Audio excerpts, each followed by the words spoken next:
11. Buildings, Paintings and Books. Chapter 11. Buildings, Paintings and Books. Maruttasamy and the Iron Pillar.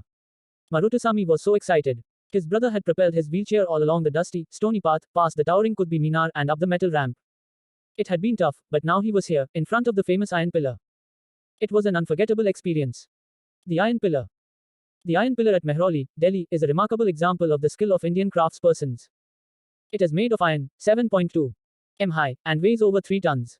It was made about 1,500 years ago. We know the date because there is an inscription on the pillar mentioning a ruler named Chandra, who probably belonged to the Gupta dynasty. Chapter 10.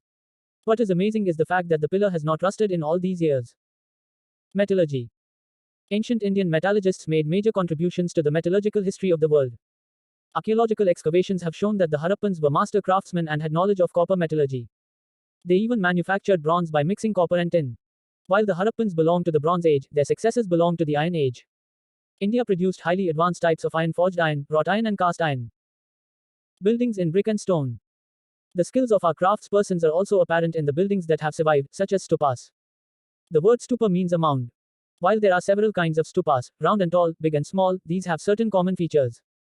Generally, there is a small box placed at the center or heart of the stupa. This may contain bodily remains such as teeth, bone or ashes of the Buddha or his followers, or things they used, as well as precious stones and coins. The Iron Pillar. This box, known as a relic casket, was covered with earth. Later, a layer of mud brick or baked brick was added on top. And then, the dome-like structure was sometimes covered with carved stone slabs. Top, the Great Stupa at Sanchi, Madhya Pradesh.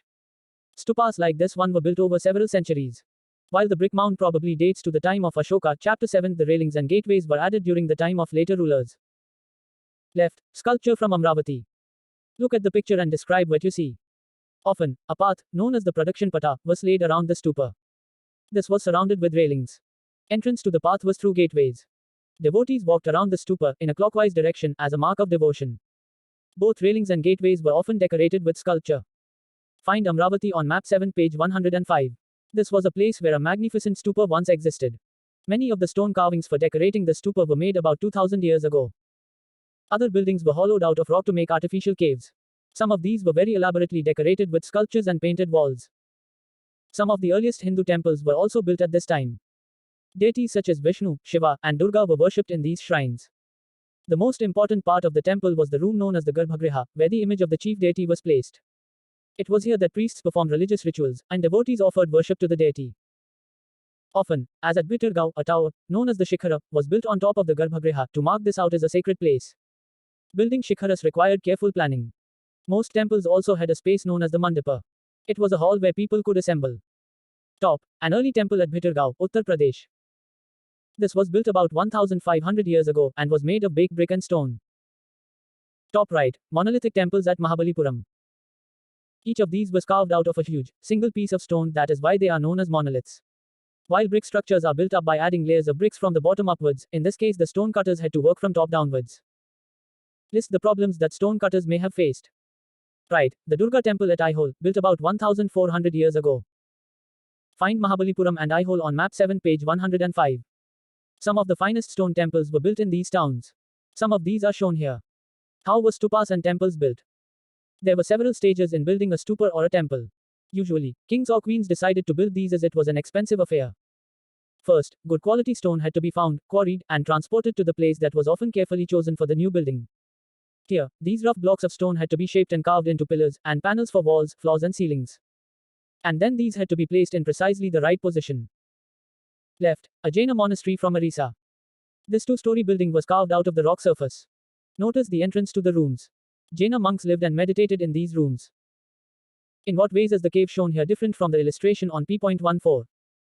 Below, a sculpture from the National Museum, New Delhi. Can you see how some of the caves may have been hollowed out?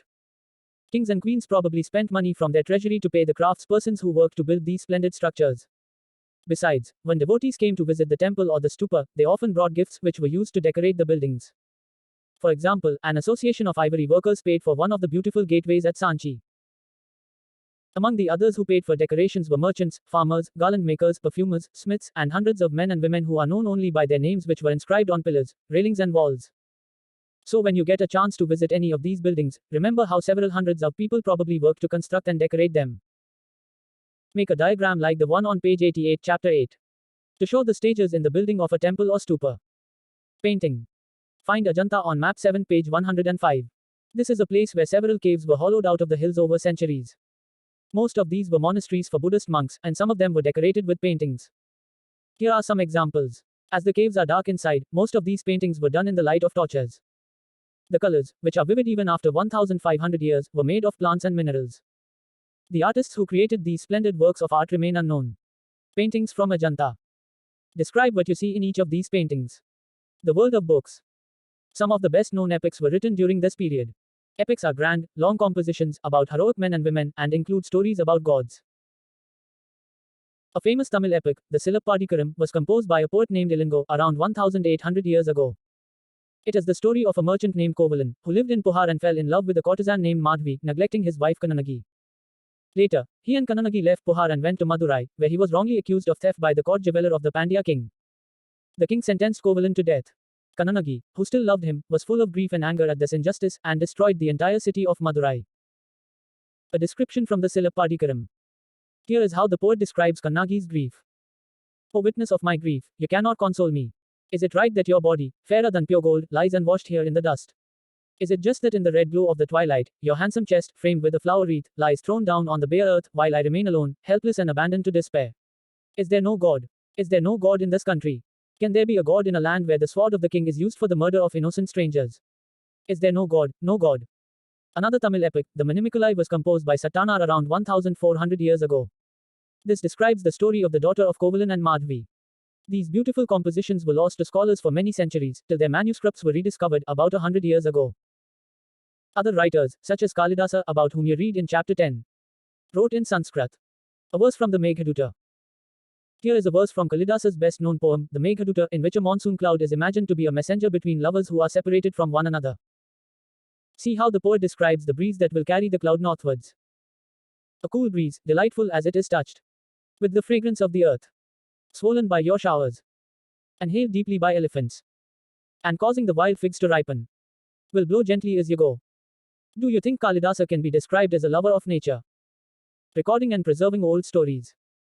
A number of Hindu religious stories that were in circulation earlier were written down around the same time. These include the Puranas. Purana literally mean old. The Puranas contain stories about gods and goddesses, such as Vishnu, Shiva, Durga or Parvati. They also contain details on how they were to be worshipped. Besides, there are accounts about the creation of the world, and about kings. The Puranas were written in simple Sanskrit verse, and were meant to be heard by everybody, including women and Shudras, who were not allowed to study the Vedas. They were probably recited in temples by priests, and people came to listen to them. Two Sanskrit epics, the Mahabharata and Ramayana, had been popular for a very long time. Some of you may be familiar with these stories.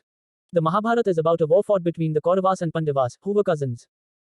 This was a war to gain control of the throne of the Kuras, and their capital, Hastinapura. The story itself was an old one, but was written down in the form in which we know it today, about 1500 years ago.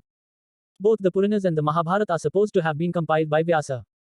The Bhagavad Gita, about which you learnt in chapter 9, was also included in the Mahabharata. The Ramayana is about Rama, a prince of Koshala, who was sent into exile. His wife Sita was abducted by the king of Lanka, named Ravana, and Rama had to fight a battle to get her back. He won and returned to Ayodhya, the capital of Koshala, after his victory. Like the Mahabharata, this was an old story that was now written down. Valmiki is recognized as the author of the Sanskrit Ramayana. There are several versions, many of which are performed, of the Mahabharata and the Ramayana, popular amongst people in different parts of the subcontinent. Find out about a version in your state. Stories told by ordinary people. Ordinary people also told stories, composed poems and songs, sang, danced, and performed plays. Some of these are preserved in collections of stories such as the Jatakas and the Panchatantra, which were written down around this time. Stories from the Jatakas were often shown on the railings of stupas and in paintings in places such as Ajanta. Here is one such story. The story of the Monkey King. Once upon a time there was a great monkey king, who lived on the banks of the Ganga in the Himalayas, with 80,000 followers. They fed on the fruit of a special mango tree, which were very sweet. Such exquisite mangoes did not grow on the plains. One day, a ripe mango fell into the river and floated all the way to Varanasi. There the king of the city who was bathing in the river found it, and was amazed when he tasted it. He asked the foresters of his kingdom whether they could find the tree for him, and they led him all the way to the Himalayas. There, the king and his courtiers had their fill of mangoes. At night, the king discovered that the monkeys were also feasting on the fruit and decided to kill them. However, the king of the monkeys worked out a plan to save his followers. He broke off branches of the mango tree and tied them to form a bridge across the river and held on to one end till all his followers crossed over. Exhausted with the effort, he fell down and lay dying. The human king saw what had happened and tried unsuccessfully to revive the monkey. When he died, the king mourned his death and paid him full respect. This story is shown on a piece of sculpture found from a stupa at Bhahat in central India. Can you identify which parts of the story are shown in the sculpture? Why do you think these were chosen? Writing books on science. This was also the time when Aryabhata, a mathematician and astronomer, wrote a book in Sanskrit known as the Aryabhatiam. He stated that day and night were caused by the rotation of the earth on its axis, even though it seems as if the sun is rising and setting every day. He developed a scientific explanation for eclipses as well. He also found a way of calculating the circumference of a circle, which is nearly as accurate as the formula we use today. Varamihira, Brahmagupta and Bhaskaracharya were some other mathematicians and astronomers who made several discoveries. Try and find out more about them. 0. While numerals had been used earlier, mathematicians in India now invented a special symbol for 0. This system of counting was adapted by the Arabs and then spread to Europe. It continues to be in use throughout the world. The Romans used a system of counting without using 0. Try and find out more about it. Ayurveda. Ayurveda is a well-known system of health science that was developed in ancient India. The two famous practitioners of Ayurveda in ancient India were Charaka 1st-2nd century CE and Sushruta c. 4th century CE. Charak Sanhita, written by Charak, is a remarkable book on medicine. In his treatise, Sushruta Sanhita, Sushruta speaks about elaborate surgical procedures. Elsewhere, paper has become a part of our daily lives. The books we read are printed on paper, and we use paper for writing. Paper was invented in China about 1,900 years ago by a man named Kai Lun. He beat plant fibers, cloth, rope and the bark of trees, soaked these in water, and then pressed, drained and dried the pulp to create paper. Even today, handmade paper is made through a similar process. The technique of making paper was a closely guarded secret for centuries. It reached Korea about 1,400 years ago and spread to Japan soon after. It was known in Baghdad about 1,800 years ago. From Baghdad it spread to Europe, Africa, and other parts of Asia including the subcontinent. What were manuscripts in early India made out of? Hint. See Chapter 1. Keywords. Stupa. Temple. Painting. Epic. Story. Purana. Science mathematics. Some important dates.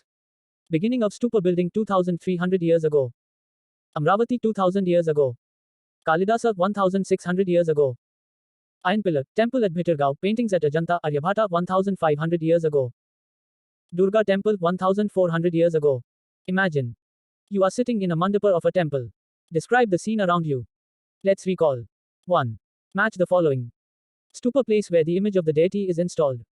Shikhara mound. Mandapa circular path around the stupa. Garbhagriha place in temples where people could assemble. Production Pata Tower. 2. Fill in the blanks. A. Was a great astronomer. B. Stories about gods and goddesses are found in The. C.